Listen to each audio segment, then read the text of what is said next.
Two, and we are live. Hi.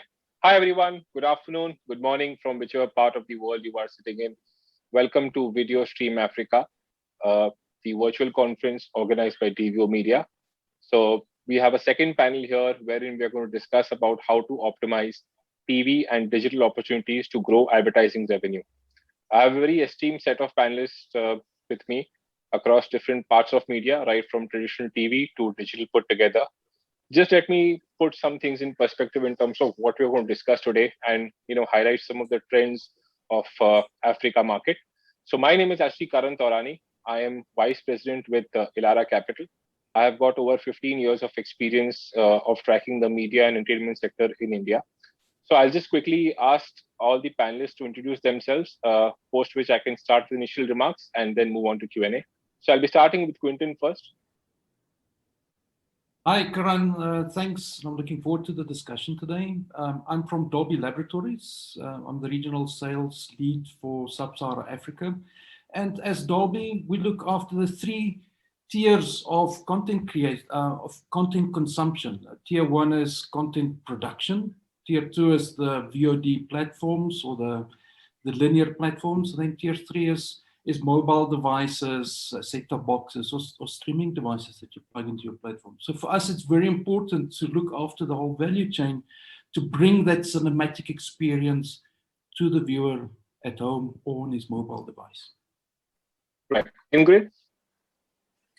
Yes, thank you so much for this great opportunity. Aesthetica is very much known for its broadcast brand strategy and design, branded content, sponsorship development that creates engaging brand experiences.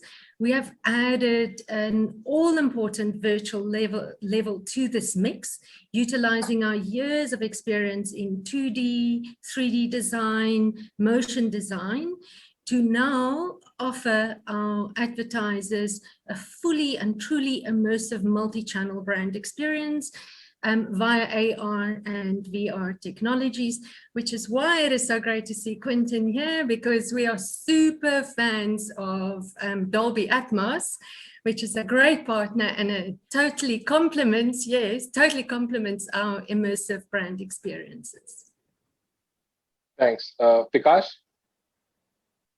Hi guys, so I'm Vikas. So we run a video technology company, and where we have a multiple use case as a technology we provide. So like video, whatever video you watch on the OTT platform. So we provide the back end of that OTT platforms across India. Most of the people OTT platforms are powered by us, and globally also. Then we have a product which we give a leverage to create a virtual event and broadcast. So this event is broadcasted by us.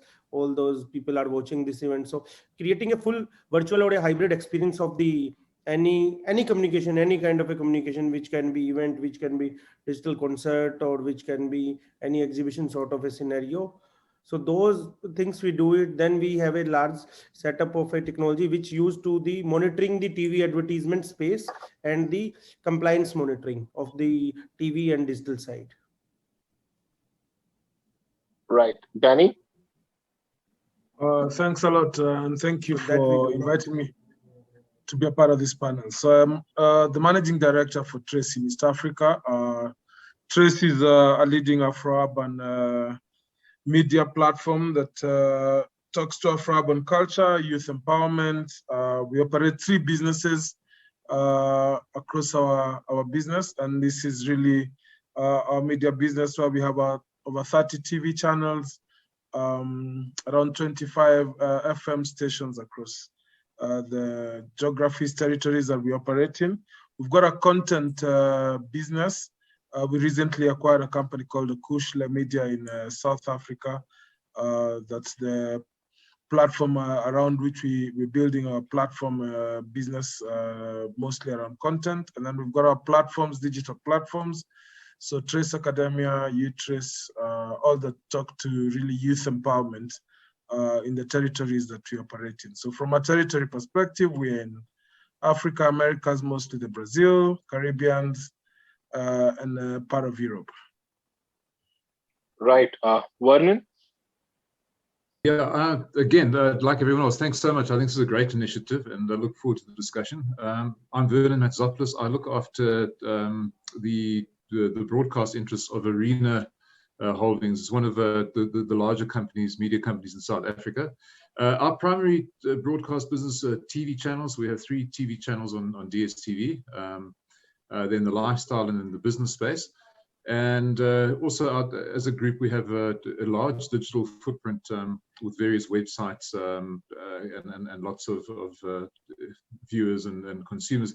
And we're kind of trying to bridge this divide between, what is traditional TV and how we transition into a more digital era.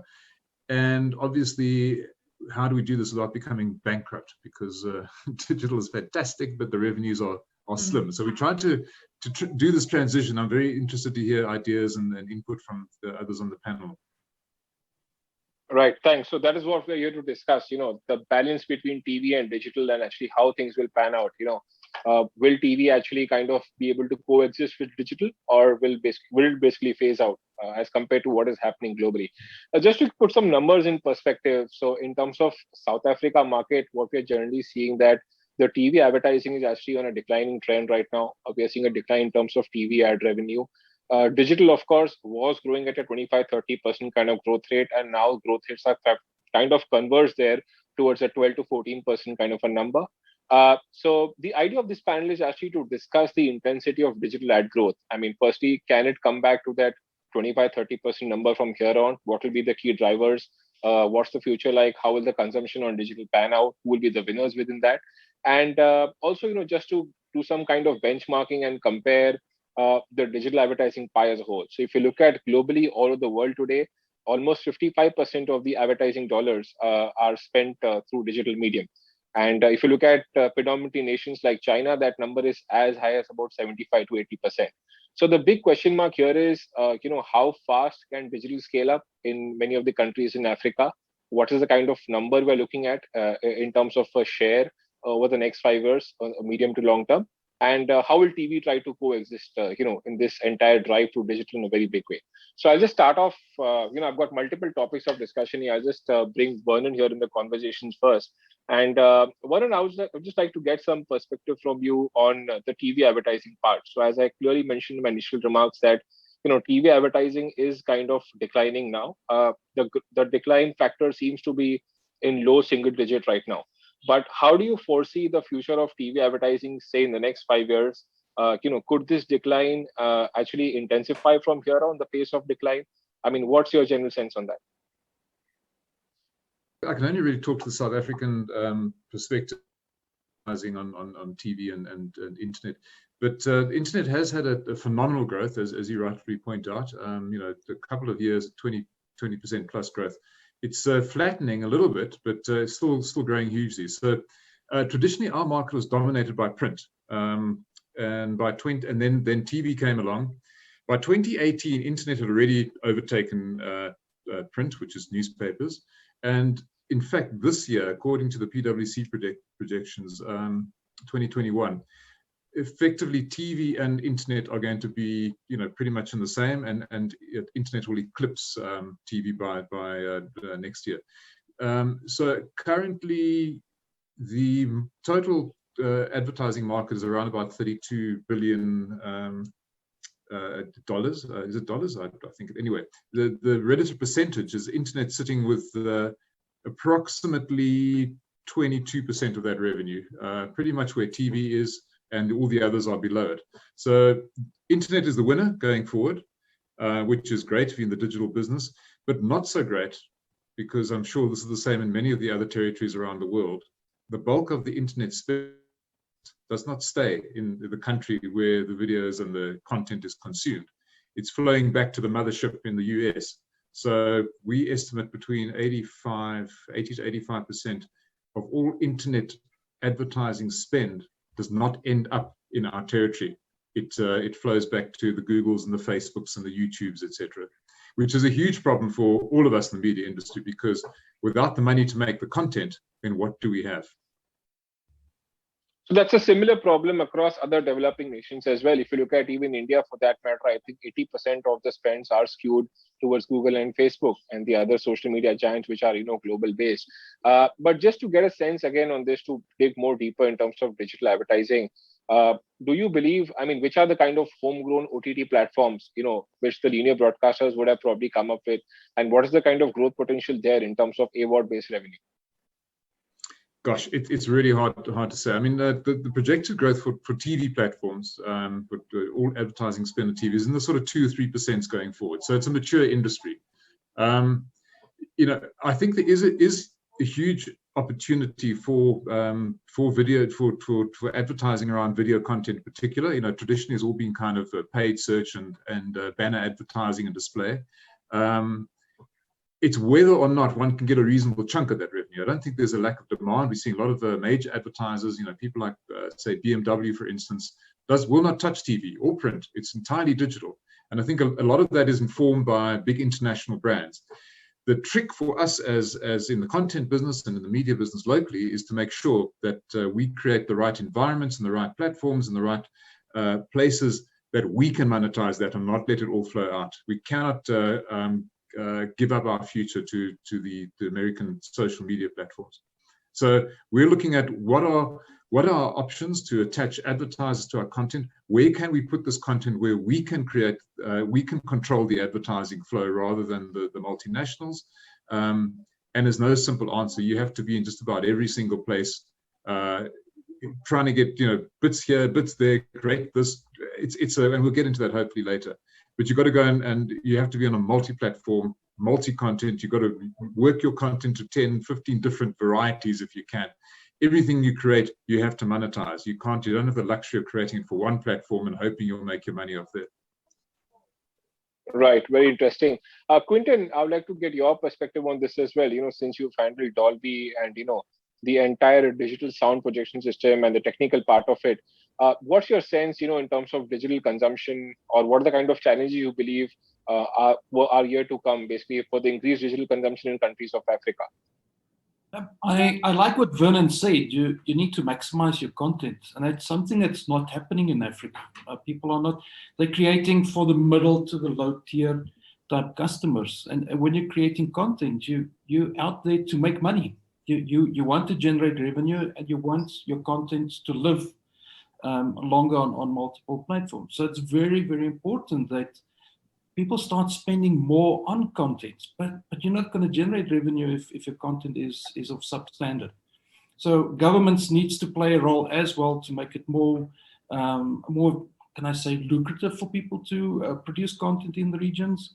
And then when you are producing, you need to make sure it can travel and that you can syndicate it internally. So if you have a massive platform like MultiChoice where they do syndicate their content to various platforms or launching new channels, that's key for them.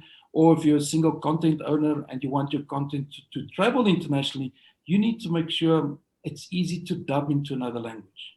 So you want your licensee to spend more money with you for your content, and not where you force your licensee to spend a lot of money on dubbing or changing that content into other languages.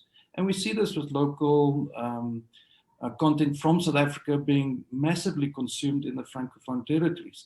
So there is value for it, but the licensees do pay a lot on dubbing. So there's obviously opportunity there. So dubbing is a big opportunity in terms of the local content on digital. That's what you believe is. Yeah, we got great stories to tell in Africa. There are so many ways to tell them, and there's definitely interest outside Uganda, Kenya. People want to consume this content, but they don't necessarily understand your local language. So you need to make it interesting. And the previous panel discussion was about content traveling to Korea and stuff. That's very, very, very good point. But what does it cost to dub it into other languages? That's something that we need to look at. Right. Ingrid, I would like to get your perspective in terms of this entire balance between TV and digital. So what are the kind of new solutions that advertisers or media buyers are currently working upon to balance TV and digital? Is there some kind of cannibalization there? You're on mute. Unmute.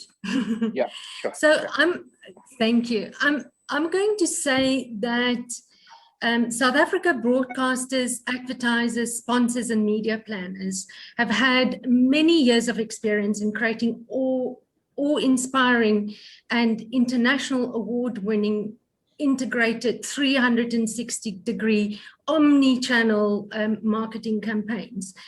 But then COVID arrived and everything changed. It reshaped itself really quickly. And I'm not surprised by it because, and I'm speaking from a South African perspective, Relevance has always championed this industry. And I think this is where Absa Bank would like us to say, yes, it's part of our DNA. This is own up to what is Africanicity. It's our way of reshaping things very quickly. So with all of that, having said that, the key to any winning strategy, no matter where you are in the world, is to understand your customers' pain points. You got to understand what their needs are, what their wants are, what their viewing needs are, what their viewing wants are, in order to shape your brand strategy according to that, or to have it with your business goals. So naturally, TV and digital and radio consumption, we mustn't forget that part of the whole digital network is also radio, and radio is huge in Africa. So it's the radio streaming as well. So those consumption times and viewing times have been really high. But with COVID now migrating to digital, what is important during these times, and this is why digital plays such a really crucial role, is that with technologies such as chatbots, you are able to very, very quickly connect with customers, build a very, very important presence and relationship with the customer. And the other beautiful thing about digital is the fact that it is fast. The response time is really, really quick. The access to data, to the algorithms, it's really good. But we must never forget that every bit of media type is very important in any of a marketing mix. Right, but do you believe that there will be definitely a day, or we're heading for that time soon, wherein in terms of percentage of revenue, digital pie will actually become the biggest and will actually overtake TV? There was a stage I did think that, and that was before COVID. And like I said earlier, yes, we've seen during COVID, I mean, with COVID, it is so hard for us now to even think about having to predict anything in the future. It's just, and now it really comes that old saying of the only way to predict the future is to create it. But I'm going to come from a South African perspective. So yes, the audience viewership was really high on live television. And so television, in my opinion, is here to stay for a very, very long time. And I'm going to say to you that in South Africa, the default button on any remote in millions of homes is SABC1. The programming on SABC1, Uzalu, Kumbulakaya, Live Amp, Skimsam, all of those are really, really big draw cards. And so even though you're on digital and even though you migrate to the DSTV platforms and Showmax and all of that, at some point, people always come back to live TV. So in that regard, I think live television is going to be here for quite a while. But like I say, the South African market and advertisers, media planners have a robust view on how to monetize and how to use all of the multi-channel programs and create 360-degree advertising around all of that. So I don't know, it's a hard one. Right now, it's a hard one. If you asked me this 2 years ago, I would have said to you, it's digital. Right. So, I mean, definitely there is some kind of, so to say, a balanced drive which will happen. So TV will not die out. That is what you're trying to indicate, basically. It's going to be very tough for TV to die out so soon. So, yeah. So, Danny, I would like to, get some perspective on digital advertising from you. So if you look at many of these countries, there has been a big difference. How Quinton pointed out and how Vernon also said, a lot of the advertising spends are skewed, towards the large US-based social media and search companies. Now, in a market like Africa, how is this split basically in terms of digital advertising spends? I mean, of course, Facebook and Google would have a lion's share. But apart from that, which are the other platforms or the OTT platforms or the gaming companies? I mean, which are the other avenues of digital which probably can grow fast and, kind of take away this entire lion's share from Google and Facebook? I mean, to some extent. Well, I think, thanks, Karan. I think interesting point. So, I mean, most of the advertising, as my colleagues, my panelists have commented, normally will go to the big publishers, Facebook, Google.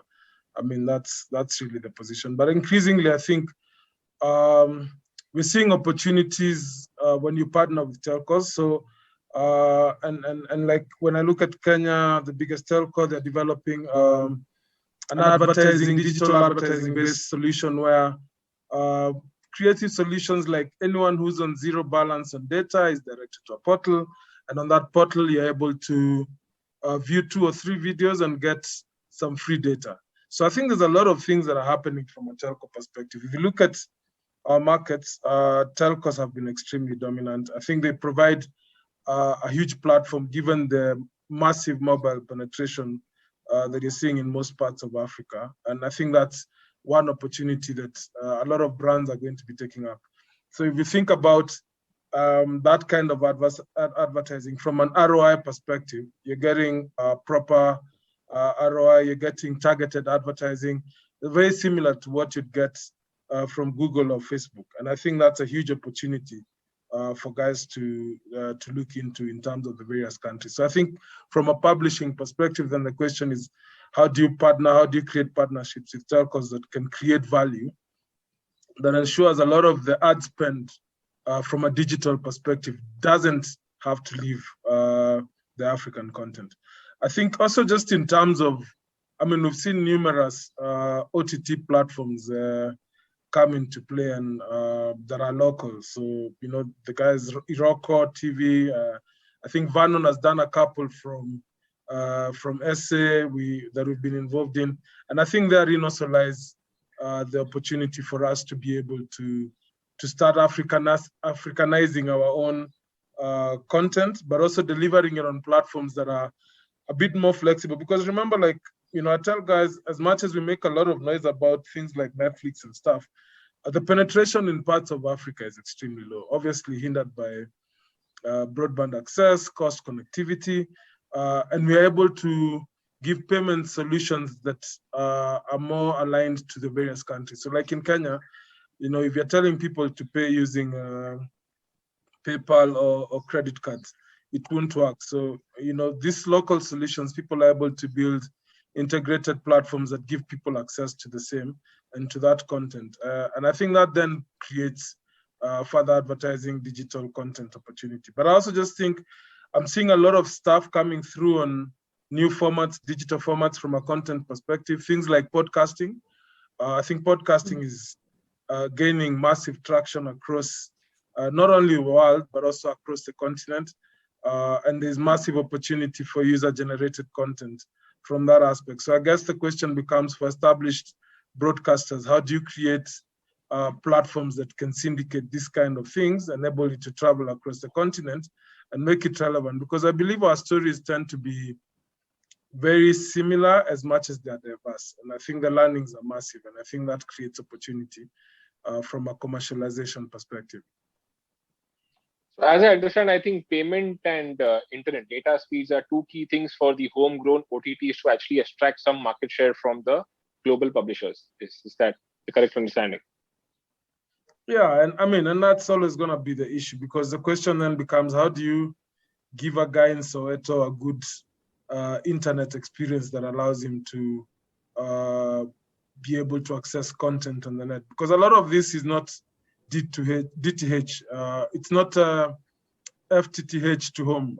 It's mostly access to the internet via the mobile phone. So, I mean, I think it's the question of how do you create bundles that are tied to content, that are affordable, that then can allow access. Because unless you do that, you still have digital having challenges from a penetration perspective. And as much as there's a lot of digital talk, I'm not sure the penetration measures up to the talk. Right. Very interesting.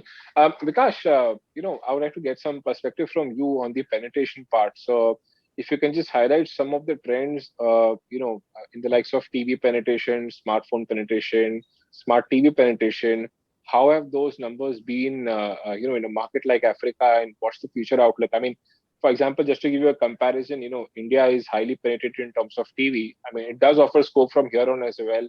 But given the transition of digital, we don't know whether TV will actually, penetrate towards a 85-90% kind of a number. It might just stop at a 70-75%, and the current numbers are about 68%. So how is that compared to an African market in terms of TV penetration? What kind of growth of opportunities are there, and how rapid is the growth of smartphone penetration in Africa? Thank you, Karan. So if we compare with the other markets like India, we like almost grow together with how the digital growth and TV growth. And so I heard from almost all the people. So first part, what I feel, and my 10-year journey from a digitalizing most of the broadcaster or a telecom operator to a video player. So first, news and except the sports TV will not sustain for a long term. Except the news and sports, I think TV is only a number of year. It can be matter of a 2 year, 3 year, it get die. And on the monetization perspective, what we are discussing it. So how large player like Facebook, Google take everything right now because they command the technology. Neither they don't own the any content part, but as they own the entire technology piece of the advertising space. And like if we see India market and a couple of other growing market developing nation where people start building their own platform. So like till the time people don't own the broadcaster or the operator or aggregator don't own the platform, they don't hold it. And third, you have to create, like people create a content which need to be localized, but they need a good quality of content. Money Heist or these kind of the couple of Spanish shows are a prime example in the Netflix if you see it. So localization become now everybody can in a digital space creating a content because there is no barrier to watch any audience like African origin can be sitting in any part of world can watch the content. So you have to focus on creating a good quality of content where Quentin focus more like how you can regionalize that content. Then regionalization becomes easier because your life and longevity of content is always a longer. Take example of like in Netflix and Amazon Prime, we watch 70% of a TV programmable content which is used for the OTT also. And right now, almost all the OTT platforms has 95% TVI's content which get broadcasted in the TV. They repurpose little bit, they localize it, and that get broadcasted. But only need you have to create a good quality of content, and then content longevity should be there. If we current relate a India market with the like Africa is 5 years behind what India is there. So if you can also take any of a movie or any kind of a content which is a good quality and stay in the OTT, otherwise it doesn't stay. Then Right. third part with the Africa sense, still what we see and what we heard from people and experience the market. So data charges still very high. Every plan for 7 average dollar price for 1 GB of data. So till the time like India last 3 year data is revolutionized very fast. So data become a commodity. So now for any telco operator doesn't charge as a for a GBs. It charge as a package. It charge you $4 to $5, $3 to $4 a plan where everything is included in this. Until the time data is not cheaper, digital can never penetrate. And Right. especially low ARPU market like Africa kind of a market where people paying low, then the devices connectivity because it's never become a large smart TV market. And then infrastructure, especially like in the Nigeria and all those places where it's very hard to have creating that infrastructure on the broadband line. So it's always a satellite internet is always there. So data plan should be cheaper and smartphone is the only option. Right. Very interesting. Vardhan, I would like to, bring you back here in the conversation. So, globally, or if you look at India market, for example, the smartphone numbers in terms of number of smartphone users is growing by almost 12 to 14% at that roundabout. And I think this pace of growth is going to continue for the next 5 years at least, until we reach a certain threshold in terms of smartphone penetration growth. Now, for a market like Africa, what is the number of smartphone users and how rapid is this pace of growth? And how do you think the consumption will actually shift very sharply, from traditional media to digital media because of the increased smartphone penetration? So current smartphone penetration will always increase. So right now, if you think any of the 5 people are changing a phone from 5 to 4 are switching to feature phone to a smartphone. And price bracket is also not much. So I'm not handy with the right now existing number, but growth is like, if you see very fast, if we compare India, right now, India TV market is something around about 70 crore household as a TV. But a prospective 70, yeah. And if we compare the same thing with on the smart devices side, so we have almost 500 million smart devices are which active and consume. So 3 times of the TV devices are already there. Then maximum change shift right now, if we see in a content perspective, is the people behavior get changed. So either he sit in somebody in a US or any part of the world. Now entertainment become a personalized. So everybody consume content on their preferred time and their choice. So like you compare a 7-year-old kid to a 85-year-old people. So they prefer to consume the content on their personalized device. And that's the changing the whole dynamics. Right. Vernon, I would like to get your perspective, on this growth in smartphones, and also the second part about the kind of advertisers. So the kind of advertisers we've seen on TV versus the kind of advertisers we're seeing on digital. Is there some kind of shift happening? Like, some business verticals want to move in a very big way from TV to digital. So is that happening in Africa as well, Vernon?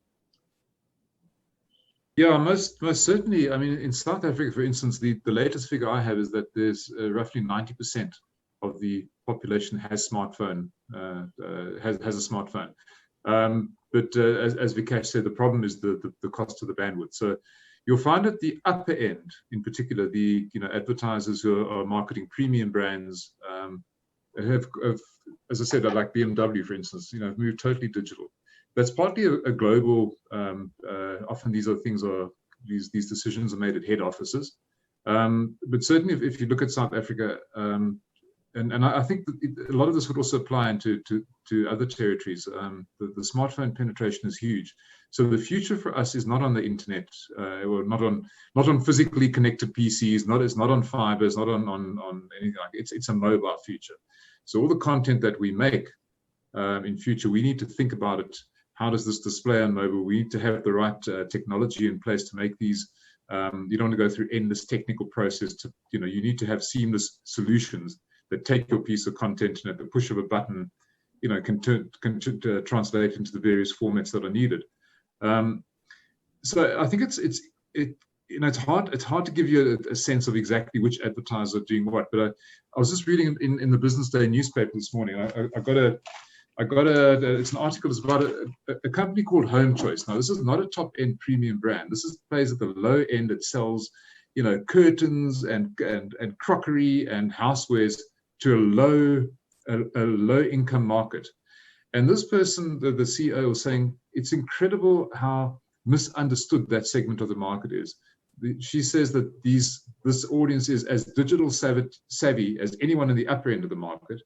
And that since they invested, they said they're pulling all their kind of traditional catalogs and all that kind of thing. They went straight into digital marketing using social media.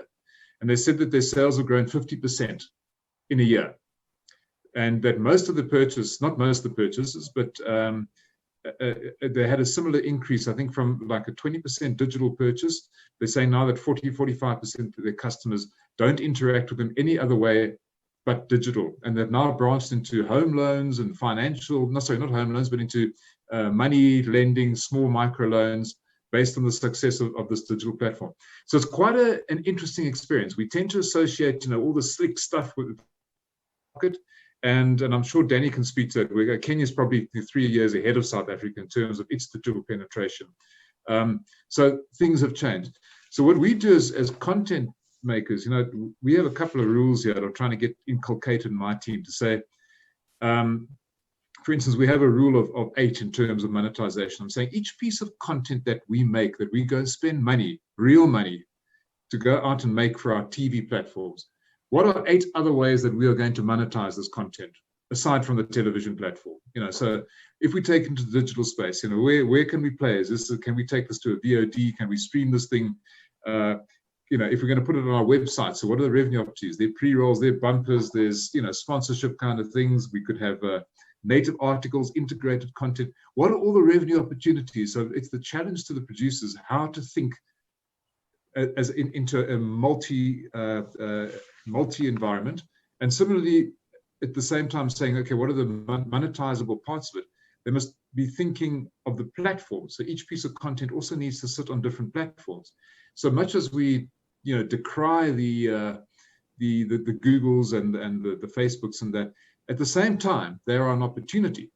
So you can't discount them, you know. So you have to build them into your ecosystem and say, fine, you know, the money might not be huge, but it's still money. So we can get the same piece of content into Facebook, maybe on a 1-minute format, into YouTube on a 3-minute kind of insert, into, you know, into LinkedIn, because we do a lot of business stuff. All of those are monetizable opportunities, and they also lead to further discovery of your content. Then the trick is to bring them from those environments into your ecosystem that you control, your platform. So, and that applies to the advertisers as well. We don't want all those advertisers sitting out there. We want to try and find a way you're always going to make more money out of it for your platform. So that's the kind of trick. And right now it's a difficult conversation, because the default is just to go, fine, we call up Facebook, Google, whatever, we do it automatically. We don't even have to think about any other platforms. It's all done for us and the results are good. So we have to try to find ways to shift that perception and say to people, yeah, fine. So you might have got, you know, 1 million plays of your ad on YouTube, but who were those people? Were they really your target market? Were they consuming it in the ecosystem, in the environment that made sense? So if you're selling a high-end investment product and you're just popping up and every time someone clicks on the internet, what are you getting? You know, don't you want to be in a place where the content makes sense so that the advertising resonates more? So it's about trying to sell an environment that would hopefully we'll be able to demonstrate that putting your advertising in the correct environment, even though the numbers you get are smaller, is actually a better value for it because you have more customers coming. Right. Danny, you know, as you know, Vernon pointed out, in terms of, you know, advertisers moving directly to digital in a very big way.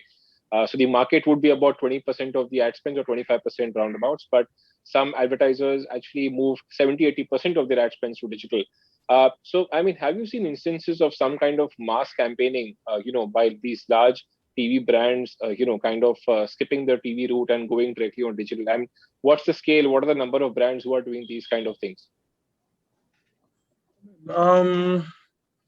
So that's an interesting question. I think increasingly, obviously, digital platforms are attractive for a couple of reasons, in terms of just being able to target directly, which you don't do on TV or terrestrial platforms, radio, TV.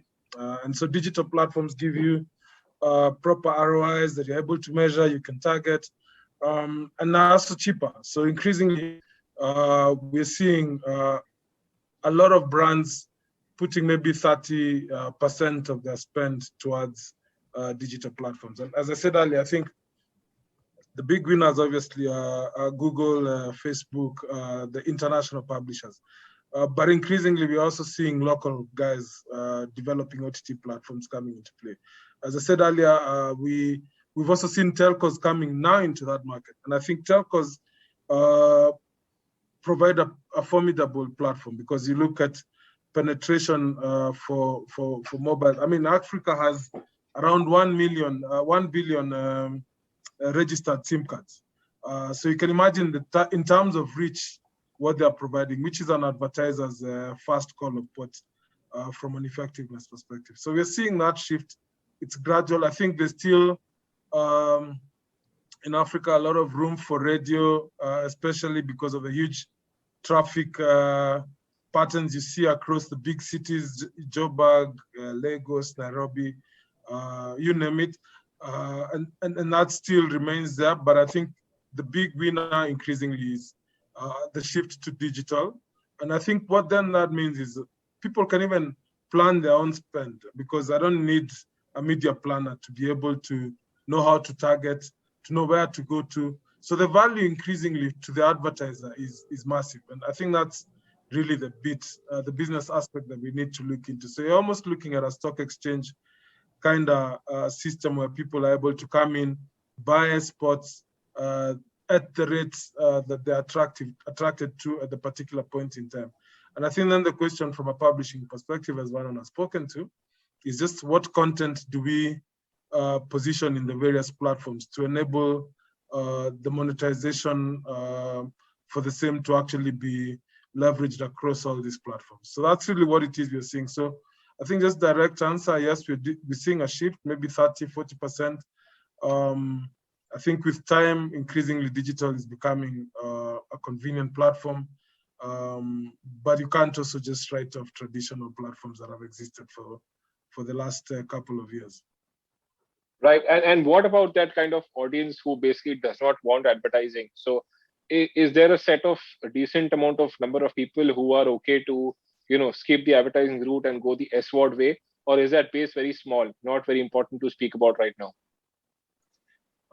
I mean, I think it's increasingly small because of the reasons we spoke earlier. So where you have limited penetration, and I think even from a smartphone perspective, I mean, I think from an Africa perspective, you're looking at probably smartphone penetration being around 20, 30%. And even with the smartphone penetration, I think the big thing is the memory size people have on their phones. We take it for granted that you need probably minimum 16 MB to be able to have good experiences from an app perspective, because a lot of the apps are also quite heavy. I mean, increasingly people are building apps that are quite light, but still you need a lot of memory that a lot of people don't have the disposable income to be able to buy. So I think you're still seeing a lot of AVOD as opposed to SVOD, maybe having higher traction.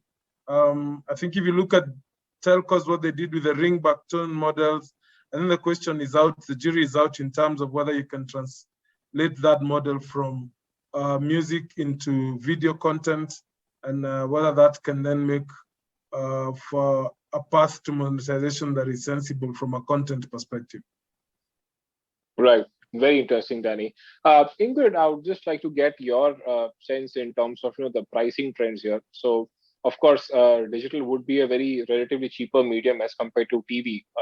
That's the trend been historically. I don't know how it is in Africa. If you can share some insights there, and what is the kind of pricing convergence, between TV and digital? Because as the situation right now, what we are seeing that the number of smartphone users is increasing phenomenally. You may see a point in the next 5 years wherein the number of users on TV and digital would come at par. So in that case, what would be the quantum of growth in terms of digital pricing, and what are the kind of bundle plans that media buyers are currently offering to advertisers? Ingrid, you're on mute. You're on mute, Ingrid. Yes, yeah. Sorry about that. No, Karan, that is not my area of expertise with regards to the pricing. That's more, I think that would be more Vernon. Vernon, yeah, Vernon, if you can share that perspective. Yeah, it's not my thing. Not my expertise, but I mean, it's a fraction. It's probably 10% is if you were just to take a, it's a small amount. And as Danny says, it's the difficulty for us as broadcasters. I mean, the beauty of broadcasting was that people spend money, they know that half of it is wasted, but they don't know which half. That's the yes. But when it comes down to to digital, it's the absolute report backs. Exactly down to the last cent how your money was spent and what the impact was. So for advertisers, it makes a hell of a sense, especially if you're dealing in a kind of retail environment where you need to move stuff quickly. I think as a brand building exercise, there are different views on whether or not digital is the right way to build a brand. That you need to be a lot more holistic in your media approach, and that each print has got a certain kind of brand gravitas, and TV does the emotion, and blah blah blah. So I don't think, you know, that those media are lost, but certainly if you're just trying to move a bunch of stock in your thing and you want it quick and quick and dirty, digital is a way to go, and it's very measurable. The problem with digital advertising is that it is an immensely cluttered environment. So there's not a piece of video that you can consume, but that there's a, you know, there's a pre-roll and there's some force you to watch it, you know, some give you the opt-out. But I think a lot of that messaging is lost. There's just so much of it. I think we almost like programmed in our minds now just to kind of go, yeah, well, that's just, you know, advert. So I think, and I've read that there are shifts away in some brands from digital just purely because of that that clutter. If everyone's doing it and there are no barriers to entry and it's cheap as chips, then how do you stand out? How do you make a difference? Right. Quinton, if you can add some perspective on, you know, evaluate the potential of digital ad revenue in different markets of Africa, if you can share some kind of perspective there, and also in terms of some monetization solutions on digital which can be explored. Ingrid, if you can share. Sorry, this question was for Ingrid. Ingrid, yeah. You're on mute again, Ingrid. Sorry. Can you repeat it again, Karan? Yeah, so the question was basically one about, you know, evaluating the potential for digital ad revenue in various markets of Africa, and some kind of, you know, monetization solutions on digital. Do you know, in a perfect world where OTT streaming in Africa is the order of the day, which of course it is not now, then we are looking and they are looking at a digital ad revenue monetization model. I'm going to say that the winning strategy here would be a model that is similar to Amazon advertising. So Amazon advertising is very unknown in the African market, but it's very well known in the Americas, in Europe, in Asia, in Australia, and India. So what makes this model very, very unique and why I love it so much is, think about it, this is the thing, in India and Asia, the availability of cheap data and a huge consumption base is what drives VOD and OTT streaming. But in Africa, we rely heavily on advertising. So what makes the Amazon advertising so unique, and if VOD streaming platforms and service providers can provide that kind of a model, I should actually have had an example to show, but I mean, please go and Google literally Amazon advertising to see what it is. What is beautiful about this model is that it is completely and utterly inclusive. No matter whether you're a mom or a pop, whether you're a Unilever brand, whether you are an individual or a corporate, anybody can advertise on it. And it has got all sorts of models of what you can do: radio, audio, print. It is extraordinary and it is fun.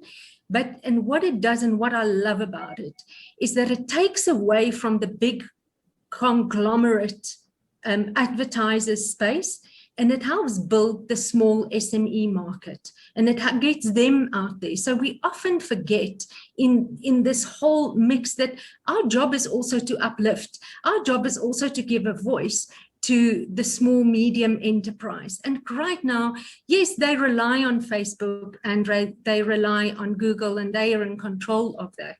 But go and look at the Amazon advertising model. It is unique, it is fun, it is accessible. And I think if any of the VOD platform providers or the VOD and streaming services could have that on their provider's platform, then I think it will be a huge game changer. I hope that answered the question. Right. Yes, indeed. Quinton, if you can also share some perspective on the same question and add some of your insights on how piracy is kind of impacting, entire growth on digital, on the advertising front. Piracy, I've seen it in Kenya. Local contents are not being pirated. It's a big no-no, and the governments take a lot of pride in local piracy. But international content piracy is still a problem. And you need to close that windowing. The windowing gaps needs to be reduced so that you can really get rid of piracy. You won't get rid of it totally, but you can reduce the amount of piracy that people are doing on a regular basis. And this begs the question is, when is Disney coming to Africa? When is HBO Max coming to the African platform? To give us that premium type content where we can monetize and grow the local markets as well. Right, right. Just moving on to Vikash as well. Just add a couple of things for you as well in terms of the partnership mechanism for distribution. I mean, we've seen in many countries where they've launched hybrid boxes. We've seen IPTV. So, what are the kind of distribution mechanisms one can explore in various countries of Africa? Any insights on that? Yeah, so one part is this, like the smartphone, which should be the primary focus, because as the all market, all infrastructure is there. So then there is a second option of a hybrid box. And right now in a couple of countries where people are exploring, especially through the delivering a content on the OTT boxes using the satellite technology. So like OneWeb is doing a globally this, tying up with a lot of the DTH provider in Latin market, and they try to do it. So same thing that can be explored. So providing a hybrid box which can be switched automatically to the OTT box, to the TV box, which can be one part. Only challenge part is this replacement of the current box, because there is a certain cost of around about $25 to $30, including with the one box, and who will bear that cost? Either that can be bear by a broadcaster, that can be bear by a distributor. That's the cost. Then third is the creating a mega app. So every broadcaster will create like a India kind of a scenario where all the broadcaster has their own app, telco operator has their own placeholder apps, and then telco providing the service. Because like kind of a India market, Africa market is also very highly dependent upon a telco. And telco can provide a package where like he bundle the 5-6 broadcaster package along with the data, because till the time you don't bundle with the data, user cannot pay for both. Either as a user I can pay for a data, either can I pay for a subscription. And in the digital, if you validate with the growth with the all the OTT platforms globally, AVOD model cannot be a sustained model. AVOD can be a one supporting model where there can be revenue of a overall your content recovery cost be 15 to 20 or maximum 30%. Rest of the revenue need to become through the SVOD. So people has to pay for the content. Only the guys has to create is this, create a premium content where I'm ready to be like any user can ready for pay for content, and creating a smaller price point. And telco has a ease to collect at any price point of it, because due to their billing, either a postpaid or a prepaid billing, they can mix that billing infrastructure with the content provider and create that unique success story where telco can provide a data, telco can provide a billing mechanism, broadcaster can give a content to the telco, create a bundle package and offer to the end last mile user. In this also advertising also makes sense, because telco has the maximum data point of ours. We know that which is the accurate location we are, which the kind of the apps in our phone we are using it. And it's also create the transaction points very, very easily. Tomorrow, let us say you want to buy a car, or you want to book a phone, or you want to buy anything. Telco has your billing mechanism, so you can go to the transaction from a advertisement to the transaction. It's become a very, very easy. So what we can offer, so why Amazon advertising model is a very, very easiest model. Like you, me, anybody can go buy $100 advertising, and people can buy the product right time in the from same. So from a advertising to the commerce can connect it in the same point of time. So in a market like Africa, what is the role of aggregators? In India, we've got MX Player, we've got Geo like aggregators. We have telco also who are aggregators. So in a market like Africa, you believe telcos will be the largest aggregator? Telco will be the largest. Like telco will play the same role that right now people playing. So if you see in a India kind of a market where Jio, Airtel, Idea, Vodafone offering the package where they can discount in telco already have a user. So maximum cost of any of the market OTT as a OTT video platform, your maximum cost is to acquire a user. User acquisition cost is very high. Then second is the payment mechanism. So payment mechanism is also telco has by default payment mechanism. They can charge a $1 extra and offer you a content. Only thing they have to sweet spot and marry the content plus the telco billing. So that was the part. Then third, telco can advertise very easily. And fourth and most important part is this: telco know the behavior. They know your actual KYC data, so they can do the recommendation to the advertisement and all those parts very in nature. And then they also have advantage over the Google and Facebook, because all those are a probabilistic data. Telco has a realistic data. Right, right. So what I could actually draw in terms of a summary, for this panel before I take to one final question for all the participants is that there are multiple opportunities in a country like Africa. Of course, digital is growing phenomenally fast, but it all depends on how telco OTT scales up, how telecom distribution scales up, how the smartphone penetration increases from here on. There are also other opportunities in the form of dubbing of content, the local regional content, which is a very important phenomena. COVID, of course, saw a huge wave towards digital, but I think what panelists indicated is that TV is here to stay. It's not going to die out anytime soon. There's still some more time left, for TV to get severely impacted. Africa would be a primarily AVOD-based market as it compares to the digital media front. SVOD is still some time away, and we've also seen, of course, this massive change of some advertisers actually going to digital in a very big way. Probably spending 70-80% of their advertising dollars on digital. Concerns remain 2 or 3 primarily. One, of course, is the data cost, the broadband penetration, and the piracy part also, which is there to some extent, and also the payment mechanisms, which is very important for the SVOD base to scale up. So this is how the market is expected to shape up. I just have one final question now, for all the panelists. All of you all, whoever is comfortable can answer. If not, then you all can skip. I just wanted to get some kind of crystal. I know it's a very tough question in COVID times, as Ingrid had pointed out, but just some kind of crystal ball gazing here. Where do we see digital as a percentage of ad revenue for Africa 5 years from now? Will it overtake the TV advertising share? And if at all, yes, which will be the key, variants within the digital advertising? Would global OTT giants be the winner, or would social media search companies be the winners, or would broadcast OTTs winner, or would telcos be the winner here? So I'll just start off this question with Quintin, in case you are comfortable sharing some insights there. I'm not comfortable. I'm not. Sure, that's okay. That's perfectly fine. Danny? Okay, so I think it's an interesting, it's a difficult question because you're really asking us to gaze into a crystal ball. But I think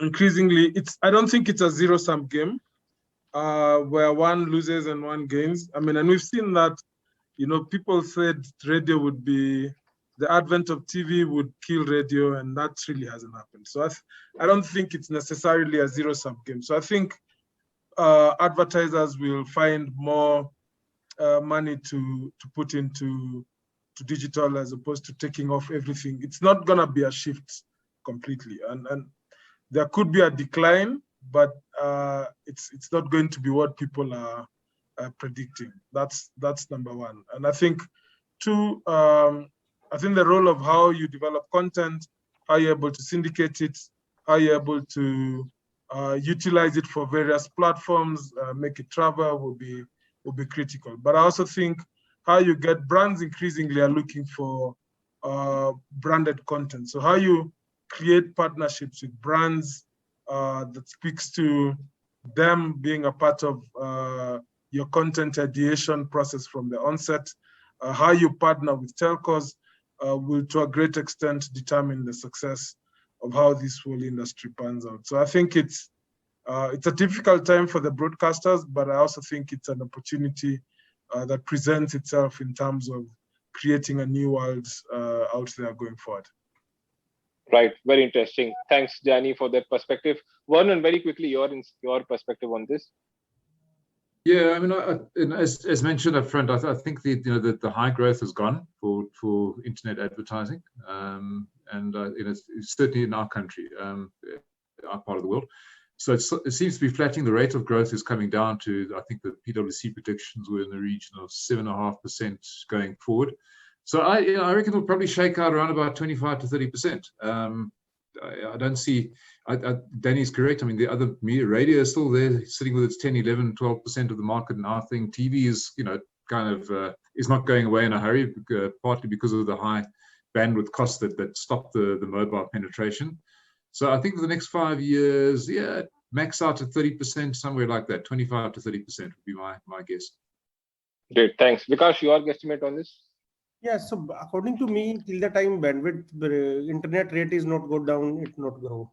So digital is directly aligned with your internet penetration and the price of the internet bundle package. Then global brand will shift largely on the primary on the internet side, because they have a global mandate and they want more transparency, because transparency is much higher in the digital. And in that case, according to me, YouTube or those kind of a hybrid kind of a services which give the TV or a OTT as a experience and content also, which will become a clear winner. Right. Ingrid, if you are comfortable sharing some perspective of the same. You're on mute again. No, I just struggle. So like I have said earlier, with regards to the thing about, remember yesterday I said that it really isn't one size fits all solution, specifically when, ever since I've not living on the African continent anymore, like I said yesterday during our dry run, is that people often look at Africa thinking that it operates very similarly to Asia, to India, to Europe, and to North America, and think like it acts as this uniformed entity, which it doesn't. It is hugely diverse. And with that comes digital maturity, and that digital maturity is really the key to how digital will take away from I still think radio is one of the biggest advertising platforms streamed, of course, in Africa. But I think digital maturity is the key, like everybody else have said.